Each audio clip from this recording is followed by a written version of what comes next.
Los Angeles Lakers maswerte daw sa pagkawala ni Anthony Davis ayon sa mga analyst at Robert Williams available na sa trade. Lakers nakaabang na. Pero bago yan, habang umangat ang Los Angeles Lakers sa kartadang 11 wins at 4 losses, may bagong lumutang na statistics ang lalo pang nagbigay diin sa malaking agwat ng blockbuster trade na nagpadala kay Luka Doncic sa Los Angeles at nagdala naman kay Anthony Davis sa Dallas Mavericks. Sa isang graphic na inilabas ng Clutch Points sa Twitter, ipinakita na mas marami pang kabuuang minutong nilaro ni DeAndre Ayton ngayong season para sa Lakers kesa kay Davis para sa Dallas, kahit pa si Ayton ay isang buyout signing lamang, habang si Davis naman ang itinuturing na pangunahing kapalit sa Doncic trade. Si Ayton ay may 425 minutes na nilaro sa 14 games, samantala si Davis ay may 415 minutes lamang sa 14 games simula pa noong Pebrero. Sa Los Angeles, mabilis na nagpakitang gila si Ayton na may 16.5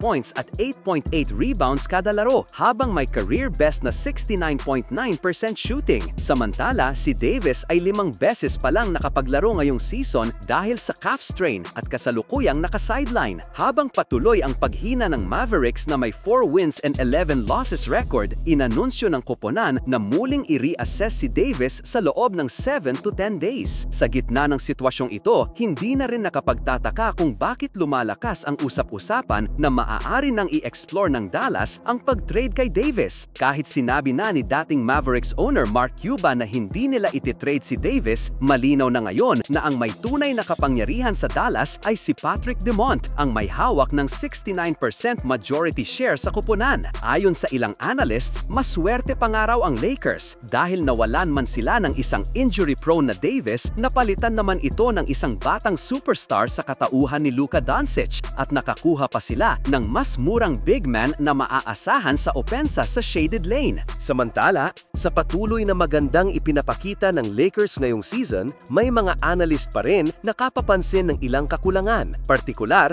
na sa depensa ng kanilang second unit. Kahit mahusay ang takbo ng opensa, may mga pagkakataong bumabagsak ang defensive intensity kapag nagpapahinga ang mga pangulahing manlalaro. Dahil dito, lumalakas ang paniniwalang kailangan nilang magdagdag ng isang solidong rim protector na kayang magbigay ng stability at presence sa loob. Ito ang dahilan kung bakit lumulutang ang pangalan ng big man na si Robert Williams III, lalo na at available na siyang i-trade ng Portland Trail Blazers. Dahil mas nakatuon ang Blazers sa pag-develop ng kanilang mas batang frontcourt players, naging bukas sila sa mga offer para kay Williams at maraming teams ang agad na nagpakita ng interes. Kabilang sa mga team na nakatutok sa kanya ay ang Boston Celtics, Golden State Warriors at syempre ang Los Angeles Lakers. Para sa Celtics, magiging insurance siya sa kanilang center rotation. Sa Warriors naman, tugma siya sa kanilang defensive scheme dahil sa kanyang mobility at shot blocking. Pero sa kabila ng lahat ng iyon, marami ang naniniwalang Lakers ang pinaka-ideal na destinasyon para sa kanya. Sa Los Angeles, may malinaw at solidong role na naghihintay kay Williams. Maaari siyang magsilbing backup kay DeAndre Ayton o kaya'y maging partner nito sa frontcourt depende sa matchup. Kapag pinagsama ang defensive instincts ni Williams at versatility ni Williams, magkakaroon ng Lakers ng isa sa pinakamalalim at pinakakumpletong center rotation sa buong liga. Higit pa rito, swak na swak sa sistema ng Lakers ang athleticism at defensive mindset ni Williams. Eksaktong skill set na hinahanap ng kupoman, shot blocking, rebounding at physical presence ang dala niya. Kaya kung pag-uusapan ng fit,